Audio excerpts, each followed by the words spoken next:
I'm looking at the end. I'm looking at the beginning of life, and I'm looking at the end of life. Yes. And what I'm seeing is that there's vital information coming in when children are coming in, because they tell us about beings that we can't see, that they can see, that they're communicating with. Right. Because of course they still have the abilities and the belief from the other world, from the other life, and we silence them when they talk about angelic experiences, when they talk about places that they've been and things that they've seen. We say, what an imagination that child has. Yes.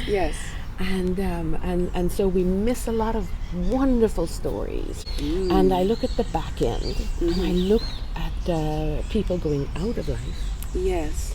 And they speak of connections with the ancestors. They speak about they speak about places that they know they're going to, that they're looking forward to going to. They want to get going. They want to move. Yes. They're always packing, and always they want to get there. Yes. They want to get there. Right. They're so excited about it, Yes. and they come out of dream state, and they have amazing wisdom and stories to tell about people that they've interacted with. And again, we say Alzheimer's. they say today. Yes. Dementia.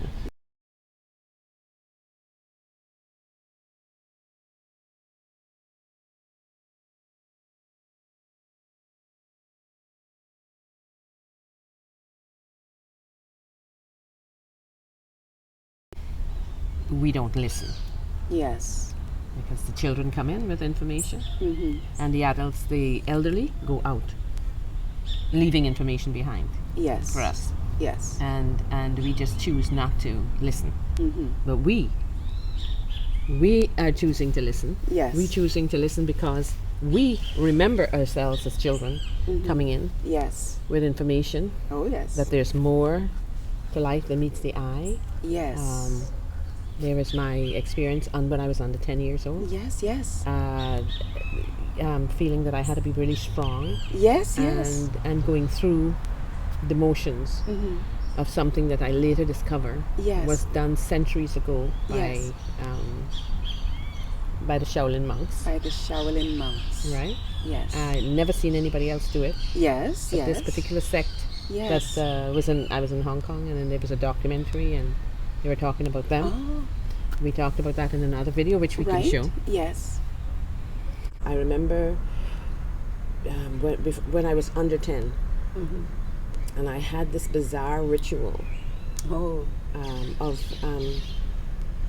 something inside of me kept saying, you have to be strong, you have to be strong, you have to be strong.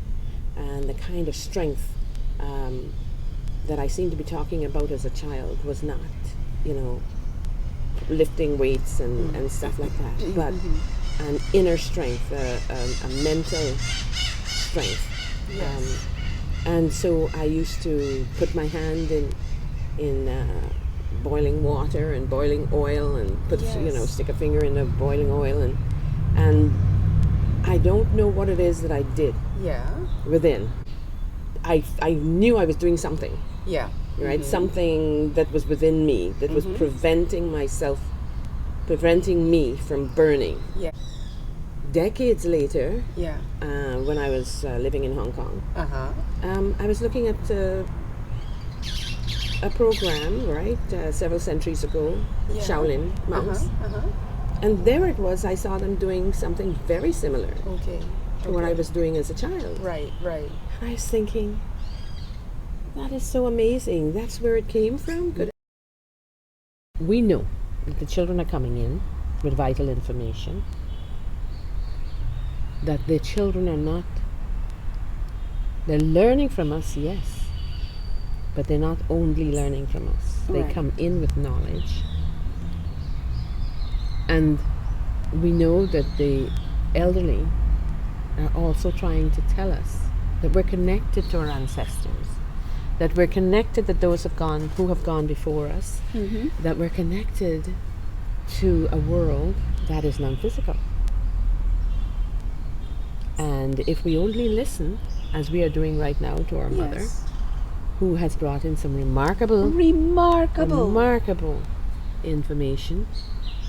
Death is not death. Death is happiness. Yes. We did that in the last video. And also, that she was recalling that this was not the only life. You mean the one where she was talking about she was between lifetimes, so she was experiencing. She seemed to be between lifetimes, and she was saying that what she was going to be doing next. What she was going to be doing next. Goodness. That her name would change. That she would be a doctor. Yes. Right. And this is coming from a woman who was brought up and who lived all her life as a very strict Christian. No reincarnation word has ever escaped her lips. No reincarnation word has ever escaped her lips. So so when we talk about life and death, and death, people's concept of death is separate. We're separating from. Right, but then when we see all these things and we put them all together, we see that life is continuous. Yes. Right, in fact, and that the form it takes varies.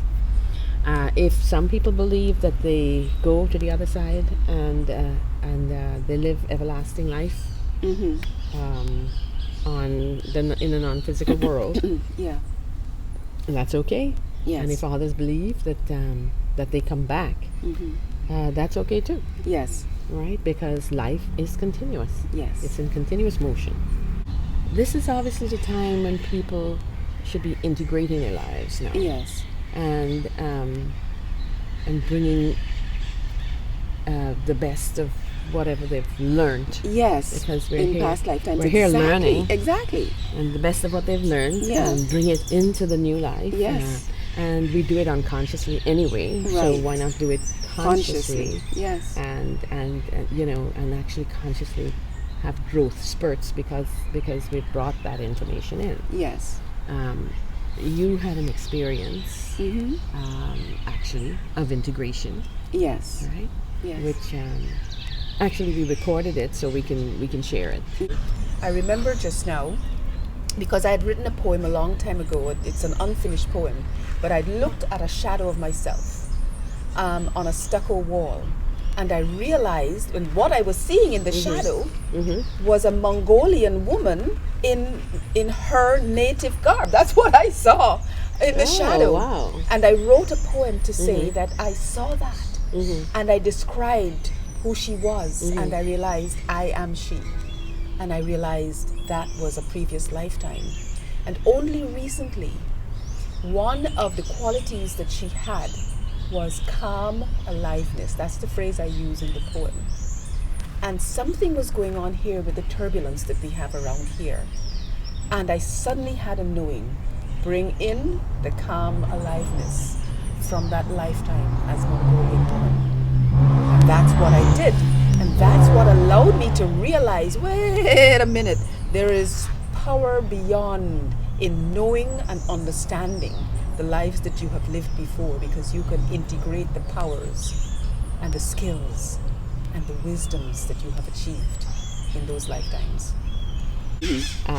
How are we supposed to take all this information and live a life, What are we supposed to do with it? And that's why we're sharing, because as Mom says, it's not an ordinary world. Yes. And we want to share some of the extraordinary with others, yes. Because we know other people, all you good people out there, I'm quite sure I'm quite sure that you have also had extraordinary experiences that you may or may not have been able to verbalize or share or understand with anyone. or even know. But perhaps our sharing would allow you the opportunity to say, yes, I'm not alone. I'm not alone. Right. This is an extraordinary world, and there are a lot of things going on, and we should open ourselves to these things. Yes, we have to keep an open mind and have an adventure with this life of ours.